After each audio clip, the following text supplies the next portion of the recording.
Hello, it's me, James Henry, and I'm coming with a weekly thought or message practice that might be hopefully helpful in your life. A reminder you are infinitely precious and unconditionally loved for the gift you already are. I was thinking about nourishment this week because I spent last week preparing for a message, a sermon that I gave on Sunday about food, about what real nourishment might be. It's more than food, perhaps. And as I did, I thought perhaps a little bit more focus on a way of understanding and practicing getting nourishment in our lives. Now, as I thought about it, I began to think about the relationship that is nurtured in getting nourishment. For instance, food I can have a healthy relationship with my food, or I can have an unhealthy relationship with my food.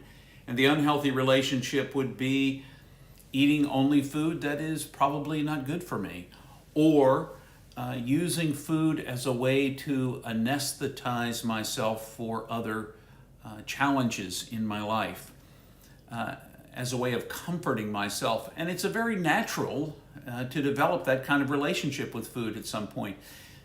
Sugar sometimes makes me feel good.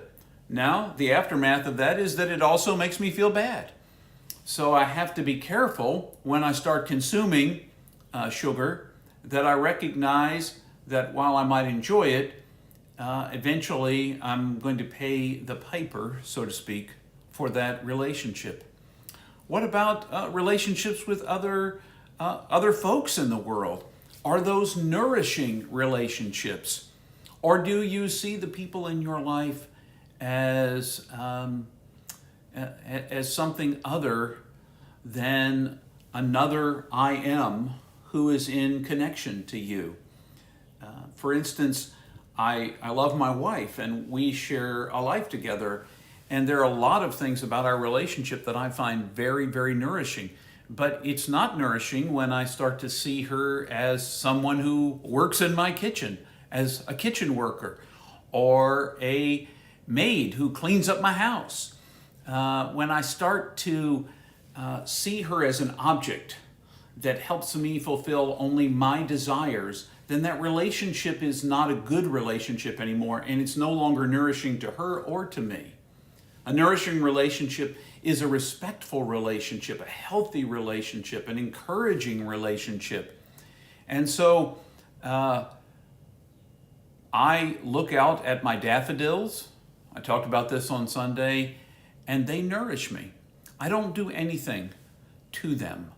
I cut around them when I'm cutting the grass during the year. I encourage them to grow mainly by my thoughts and energetic presence. I don't do anything to them because my experience of myself is that I tend to kill plants, not on purpose, but I do. So I just watch them appear, and I receive them as the gift that they are, just as a gift.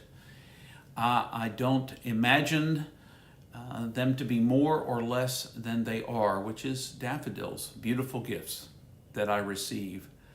We can have an unhealthy relationship with just about anything.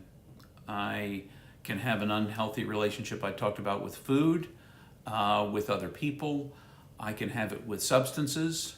You know, the occasional beer is probably fine for me. The occasional glass of wine is probably fine for me, or a hard cider or something, or drink. But when I come to depend on those for my mood or the way I experience the world, then that relationship has no longer become a nourishing, healthy relationship. It's now an unhealthy relationship.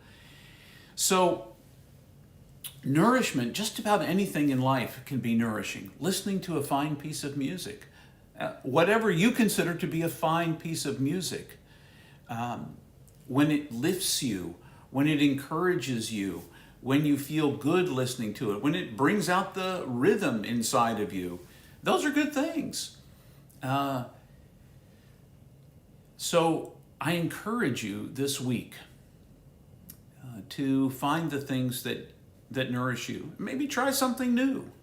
Maybe you'll be nourished by some other thing, but also pay attention to the things that you think are nourishing you.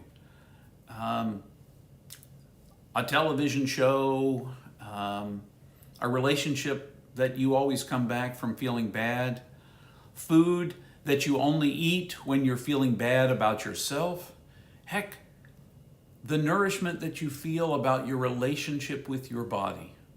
Do you hate your body, your appearance? Are you listening to advertisers or to peers who have told you you are too fat, too skinny, too tall, too short, too wrinkled, not wrinkled enough, that your eyes are the wrong color? If you're listening to that, then it's hard to feel nourished by the very body that is the way you experience this world.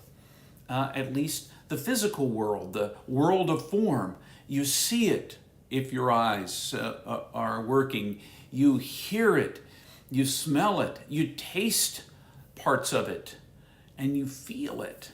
And that's a way of being nourished by it. So look at your life. Figure out the things that are nurturing you, some things you might want to try that could nurture you. Are they healthy? Can you have a healthy relationship, not where you objectify the thing that you are in relationship with or the person that you are in relationship with, but rather where you recognize that the other brings something to you and you bring something to them, and that what you bring can be a gift. Then it truly is nourishing. Then it truly is nourishing. Perhaps all that the daffodil needs from me is for me to admire it. And that's a nourishing relationship. Well, just a thought for this week. Look for the forms and the things that nourish you, and sometimes the abstinence from the thing that can nourish you as well.